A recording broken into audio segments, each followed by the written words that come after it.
नमस्कार, तेजस्विनी कार्यक्रम में आप सबका स्वागत है। मैं हूं ममता चोपड़ा।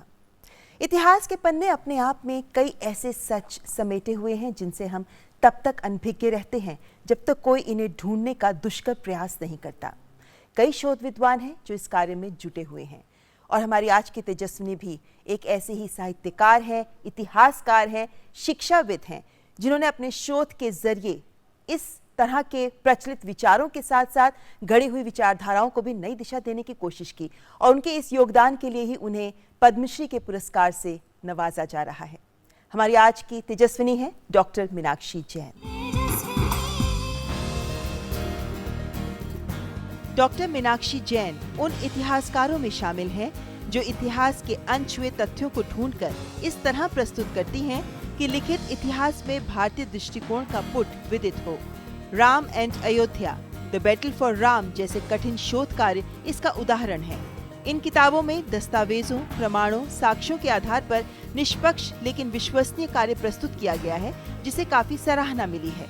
सती प्रथा पर शोध कार्य ऐसे प्राथमिक स्रोत से अर्जित जानकारी पर आधारित है जो अब तक दर्ज नहीं किए गए। वहीं flight of deities, rebirth of temples, हिंदुओं द्वारा देव प्रतिमाओं को बचाने और मंदिरों के पुनर्निर्माण के अनोखे प्रयास पेश करती है। द इंडिया दे सॉ 7वीं-8वीं शताब्दी से विदेशी यात्रियों की भारत यात्राओं के वर्णन प्रस्तुत करती है। डॉक्टर मीनाक्षी जैन के इतिहास पर किए गए शोध कार्यों की ही वजह से उन्हें भारतीय इतिहास अनुसंधान परिषद का नामित सदस्य बनाया गया। भारत के इतिहास को नई दिशा दिखाने के प्रयासों के लिए पद्मश्री से सम्मानित की जा रही डॉक्टर मीनाक्षी जैन ही हैं हमारी आज की तेजस्विनी। तो आइए करते हैं मुलाकात डॉक्टर मीनाक्षी जैन से।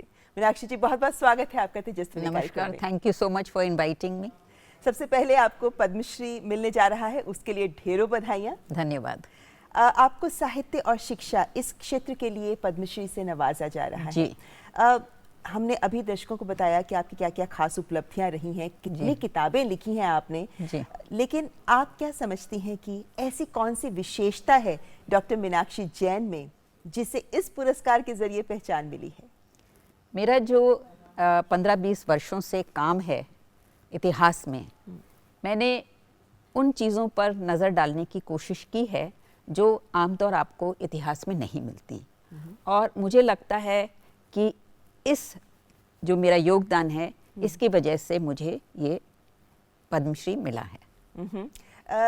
कई लोगों का ये भी मानना है कि आपने इतिहास को नए दृष्टिकोण देने की कोशिश की है और लोगों का ये भी मानना है कि भाई जो गुजर गया सो गुजर गया, वो इतिहास की गुजर ज़माने की बात हो गई। तो क्यों ज़रूरी है इतिहास को समझना या इतिहास के पन्नों को खंगालना या फिर इतिहास को एक नया दृष्टिकोण देना? देखिए, कभी भी कोई अंतिम इतिहास नहीं लिख सकता क्योंकि इतिहासकार का ये उद्देश्य होता है कि नए नए दृष्टिकोण सामने लाए। तो हर बार जो कोई इतिहास लिखेगा वो एक नया दृष्टि उस पर डालने की कोशिश करेगा। कोई भी इतिहास जो भी व्यक्ति लिखता है वो अंतिम नहीं होता। इतिहासकार का ये उद्देश्य होता है कि ज़्यादा से ज़्यादा दृष्टि रीडर्स के सामने लाए। और हर जो इतिहासकार एक विषय पर लिखता है उसका ये प्रयत्न होता है कि मैं एक ऐसी दृष्टि सामने लाऊं जिसके ऊपर पहले इतिहासकारों ने नहीं लिखा है। तो इसलिए इतिहास कभी समाप्त नहीं होता, इतिहास लिखना कभी समाप्त नहीं होता और इसको बार बार इसको नए नज़रिए से देखना अवश्य है। अच्छा, लेकिन आपने जो भी किताबें लिखी हैं मीनाक्षी जी, उन सब में बहुत गहरा शोध कार्य उनसे जुड़ा हुआ है जी। कितने वर्षों की मेहनत जाती होगी ना एक एक किताब लिखने में? एब्सोल्युटली, ये तो बिल्कुल इतने सारे वर्ष लगते हैं एक पुस्तक को समाप्त करने में। और जब आप एक पुस्तक को समाप्त करते हैं तो इमीडिएटली आपका रिएक्शन होता है सेंस ऑफ रिलीफ। अच्छा। चलो इससे तो छुटकारा मिला। उसके बाद नेक्स्ट फेज होता है कि अब इसको प्रकाशित करना है। वो नेक्स्ट स्टेज ऑफ स्ट्रगल होती है। जब आपकी किताब फाइनली पब्लिश होती है उसके बाद नेक्स्ट स्टेज है कि रिव्यू इसके मिलें। और फाइनली इतनी साल गुजर जाते हैं जब आप किताब की कल्पना करते हैं और जब वो पब्लिश होती है और जब उसके रिव्यूज होते हैं। चलिए इस सफर की बात करेंगे मीनाक्षी जी, लेकिन शुरुआत जैसे करते हैं कि एक विषय चुनना बड़ा जरूरी होता है जिस पर किताब लिखी जाए। तो एक साहित्यकार होने के नाते आप इस विषय को कैसे तय करती हैं कि किस पर शोध किया जाना है? ये हर पुस्तक का अलग उत्तर है। कई बार तो कोई व्यक्ति आपको बताता है कि भी मैं इस विषय पर पढ़ रहा था लेकिन मेरे को इसके ऊपर कुछ मिला नहीं, तो आप इस पर क्यों नहीं काम करते। कभी कभी क्या होता है, आप एक पुस्तक पढ़ रहे हैं, अब उस पुस्तक में आप देखते हैं कि ये दृष्टि तो इसमें है ही नहीं, तो क्यों ना मैं इसको ध्यान दूं। तो हर पुस्तक का कारण क्या है वो अलग होता है।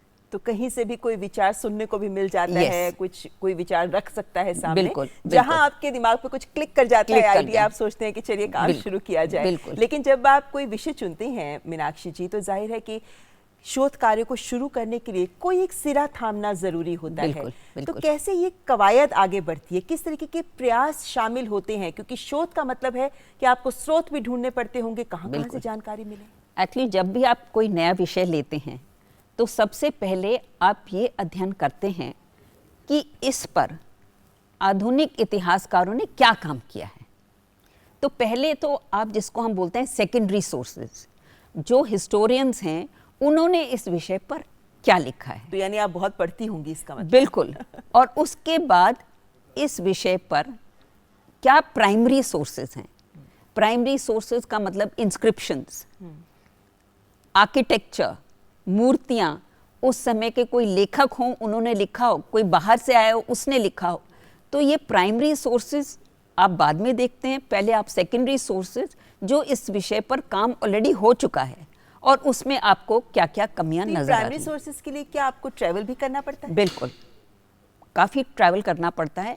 और जब आप उस स्थान पर जाते हैं तब आपको उस विषय पर एक नई दृष्टि मिलती है।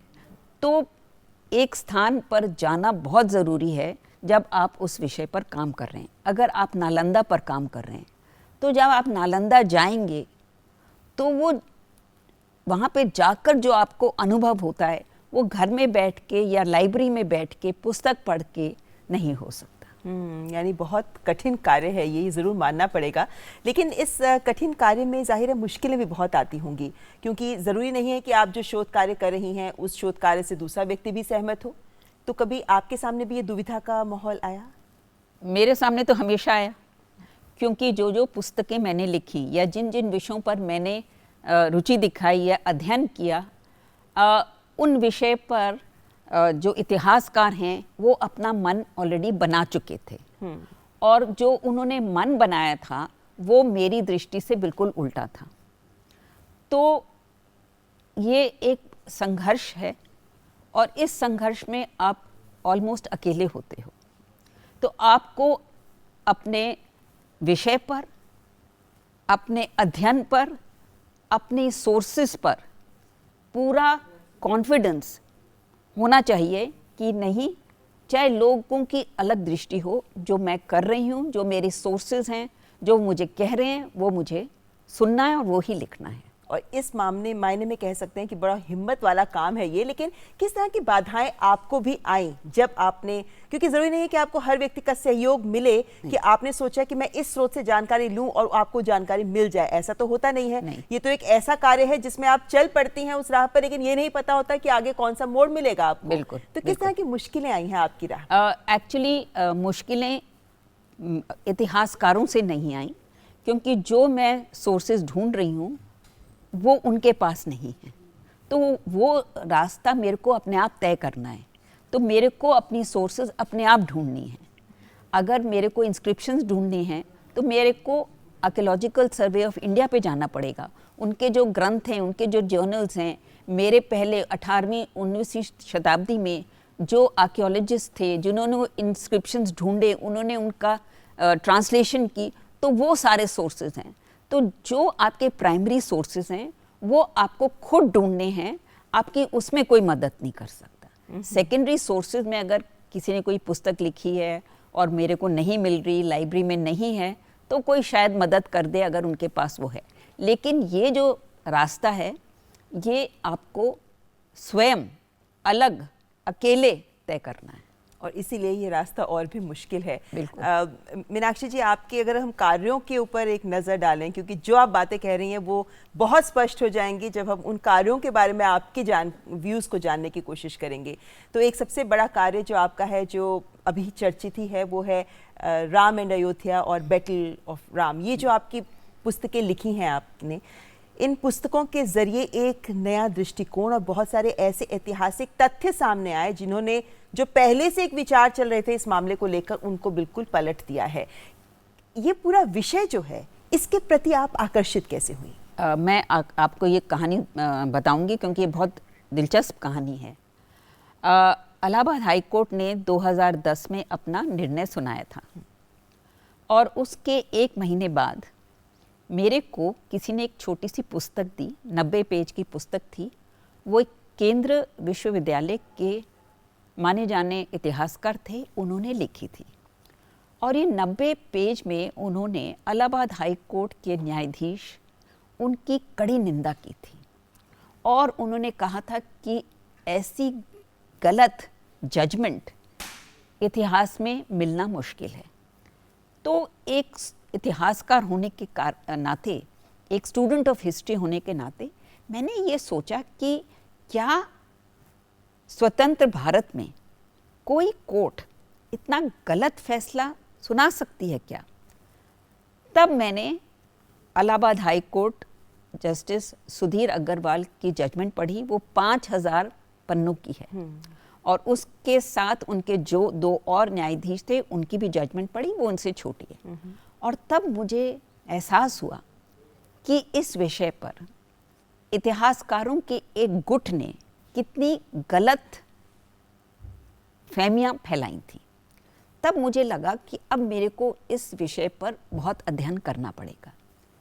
और उसके बाद मैंने कितने वर्ष लगा दिए इस विषय को पढ़ने में, कौन से सोर्सेज कहाँ से मैंने टैप की, मतलब वो मेरे को पता है।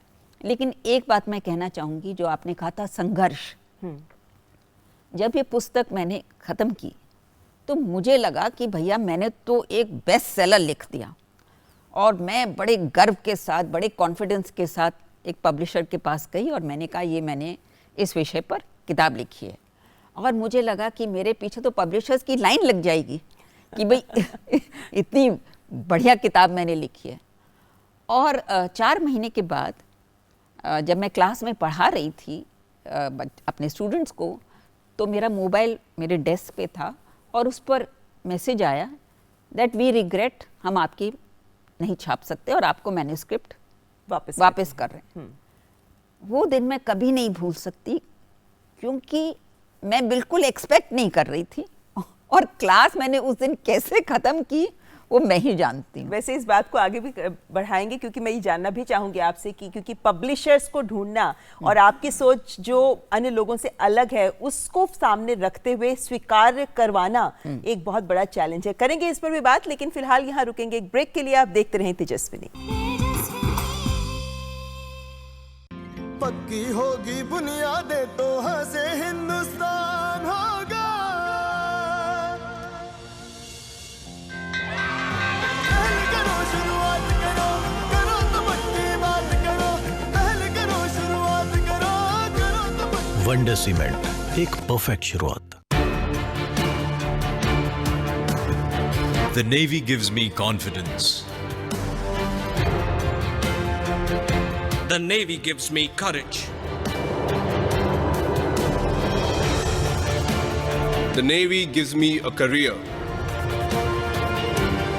The Navy gives you more. Indian Navy, an ocean of opportunities.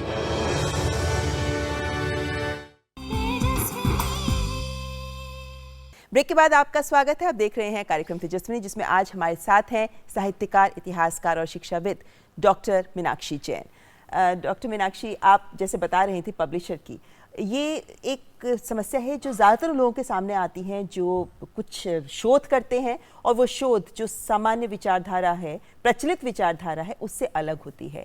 आपने इस पुस्तक की बात की, लेकिन क्या आपको ये पहले भी परेशानी सामने आती रही कि पब्लिशर्स आपका साथ दें? मेरे को काफ़ी पुस्तकों में ये समस्या आई, लेकिन सबसे अनएक्सपेक्टेड था, जो मैं बिल्कुल जिसके लिए तैयार नहीं थी, वो था राम एंड अयोध्या पर। क्योंकि मैं अपनी तारीफ नहीं करना चाहती, लेकिन उसके ऊपर मैंने इतना अध्ययन किया था। राम कथा, वाल्मीकि रामायण, राम की मूर्तियाँ कब बनती हैं, कब से बननी शुरू हो जाती हैं, राम के बारे में ग्रंथ कब लिखे जाते हैं, पूजा कब शुरू होती है, मतलब इंस्क्रिप्शंस में राजा कब राम और रामायण के बारे में बात करते हैं। तो इतना वास्ट मटेरियल मैंने स्टडी किया था।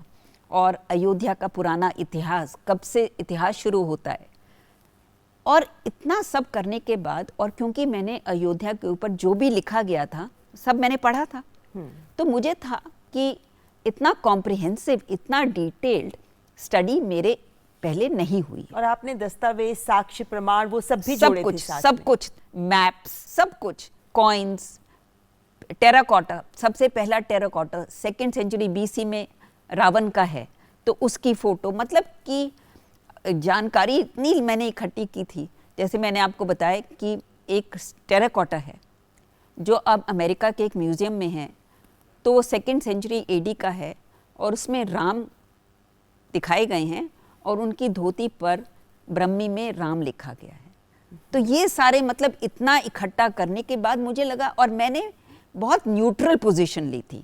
मैंने उस लेख में कभी भी नहीं कहा कि मैं इस पक्ष की हूँ, मैंने कहा कि जो सबूत है वो अपने आप बोलेगा। दरअसल उसके बारे में कहा भी जाता है, जो रिव्यूज भी दिए गए हैं उसमें बात स्पष्ट की हाँ। गई है कि इसमें कोई पक्ष नहीं रखा गया है, इसमें एक न्यूट्रल व्यू रखा गया है, डॉक्यूमेंटेड व्यू जो है वो रखा गया है, और बाद में वो बुक पब्लिश भी हुई, सबके सामने भी आई, और हम जानते हैं उसके बाद किस तरीके से इस अयोध्या मामले में भी सहायता थी। लेकिन मीनाक्षी जी, इससे आगे हटकर फ्लाइट ऑफ डेटीज आपकी एक बहुत ही अच्छी किताब है जिसके बारे में बात करना चाहेंगे।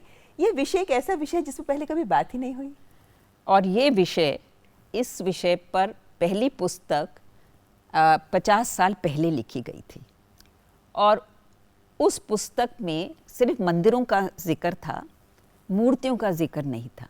मेरी पुस्तक की विशेषता ये है कि मैंने 2nd सेंचुरी BC उड़ीसा में ये घटना शुरू होती है। ये हमारे दर्शकों को जरा विस्तार से हाँ बताएंगे जी। कि किस बारे में है ये किताब? ये मेरी पुस्तक है कि मंदिरों के प्रति भारत के राजाओं, प्रजा और अन्य लोगों की कितनी श्रद्धा थी, और मंदिर की श्रद्धा क्यों थी, मंदिर के प्रति श्रद्धा क्यों थी, क्योंकि उनके अंदर जो मूर्ति विराजमान थी उसके प्रति श्रद्धा थी। तो मैं ये साबित करना चाहती थी कि लोगों के प्रति, लोगों को इन मूर्तियों के प्रति कितनी श्रद्धा थी, और किस हद तक वो जा सकते थे और गए इन मूर्तियों को प्रोटेक्ट करने के लिए, इनको सुरक्षित रखने के लिए। क्या कोई उदाहरण के साथ आप तो, बता सकते हैं मेरा जो मूल भावना इस किताब की बताई? क्योंकि मैं इसमें पढ़ रही थी जिसमें बताया गया था कि राजा मानसिंह ने जो मथुरा में मंदिर बनवाया, वहाँ की जो मूर्ति थी, उस मूर्ति को बचाने के लिए जब हमले हुए थे मंदिरों पर, किस तरीके से उसे राजस्थान तक ले जाया गया, कैसे उसने सफर तय किया। और मथुरा और ब्रज इलाका जिसका आपने जिक्र किया है, जब वहाँ पर आक्रमण हुए तो मंदिर यहाँ के जो थे ये ज़्यादातर राजपूत राजाओं ने बनाए थे। तो जब मंदिरों पर आक्रमण हुआ तो जो मंदिर के पुजारी थे या भक्त थे, वो एकदम मूर्ति लेकर राजस्थान की तरफ बढ़े। और इस कहानी की विशेषता ये है कि मूर्ति जो है वो एक सूटकेस में आप बंद करके उसके साथ नहीं रवाना हो सकते। मूर्ति भगवान का प्रतीक है, उसको समय पर उसकी पूजा होनी चाहिए, और जो भी उसके साथ जो नियम है, कायदे नियम हैं, है उनको मानना पड़ा। तो ये जो मूर्ति निकली, ये 1669 में यहाँ से निकली, और इसका फाइनली स्थापना 1739 में हुआ।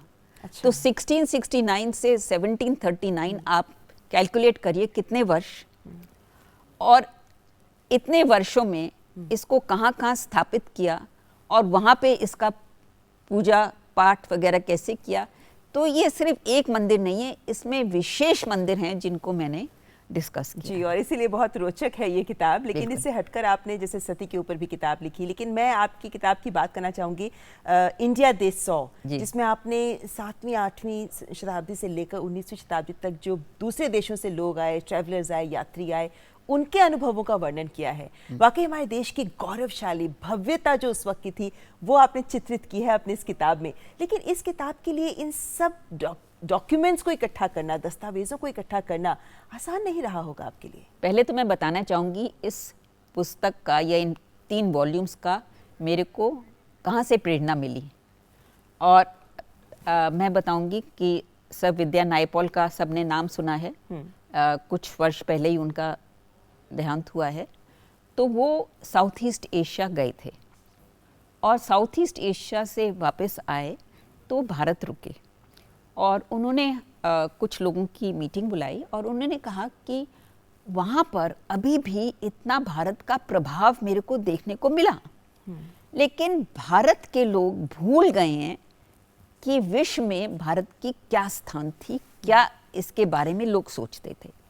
तो उन्होंने कहा कि जितने फॉरेन अकाउंट्स हैं, जो लोग भारत आए शुरुआत से 1857 तक, क्योंकि उसके विद्रोह के बाद, ग्रेट विद्रोह के बाद सबको पता है, तो उन्होंने कहा आप इनको इकट्ठा कीजिए और फिर इनको सब्जेक्ट वाइज आप डिवाइड कीजिए कि महिलाओं के बारे में क्या लिखा, जी, आर्थिक स्थिति के बारे में क्या लिखा, फिलॉसफी के बारे में क्या लिखा, प्रकृति के बारे में क्या लिखा।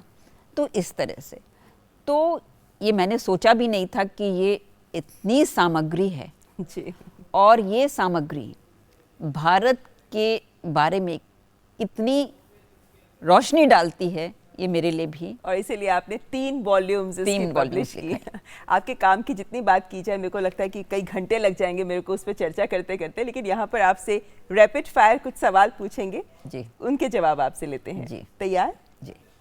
सबसे मुश्किल प्रोजेक्ट या कार्य आपके लिए क्या रहा? आपने इतने सारे प्रोजेक्ट्स पे काम किया है। मेरे ख्याल से राम के ऊपर, राम एंड अयोध्या। जिंदगी में किसका साथ है जो आपके लिए सफलता का आधार बना? मेरे पिताजी। इतनी जगह आप गई होंगी, इतनी लाइब्रेरीज आपने कवर की होंगी, सबसे अच्छा अनुभव आपको कहाँ का रहा? मैं जिस लाइब्रेरी में आज भी काम करती हूँ, Nehru Memorial Museum and Library, 3 Murti House, वहाँ से मेरे को सबसे ज़्यादा सहायता मिली है। वहाँ पे स्टाफ इतना बढ़िया है और कलेक्शन ज़बरदस्त है। कभी किसी कार्य में, किसी प्रोजेक्ट में कोई डर या संशय महसूस हुआ? नहीं, डर नहीं हुआ महसूस, लेकिन ये महसूस हुआ शुरू से कि ये बहुत कठिन प्रोजेक्ट है और इसको समाप्त करने में बहुत संघर्ष करना पड़ेगा और बहुत समय देना पड़ेगा। ये आप कौन से प्रोजेक्ट की बात कर रही हैं? अयोध्या पे मैंने 2 पुस्तकें लिखी हैं, तो उनके बारे में मैं कहूँगी। और ये फ्लाइट ऑफ डीटीज जिस पुस्तक के बारे में आपने जिक्र किया, जी, वो भी, उसमें मेरे को बहुत समय लग गया था। आप बहुत सारी किताबें पढ़ती होंगी क्योंकि आप तो खुद रिसर्च स्कॉलर हैं, तो आपके फेवरेट राइटर कौन है? I think VS. Naipaul. Okay. दर्शकों को भी आप कौन सी पसंदीदा किताब है आपकी जो आपको लगता है कि दर्शकों को पढ़नी चाहिए? जो दर्शक, जो जनरल रीडर हैं, उनके लिए जनरल किताबें, but written from a historical point of view, I would suggest Sanjeev Sanyal. आप मनोरंजन के लिए क्या करते हैं मीनाक्षी जी? एक्चुअली मेरे को मनोरंजन के लिए समय नहीं मिलता।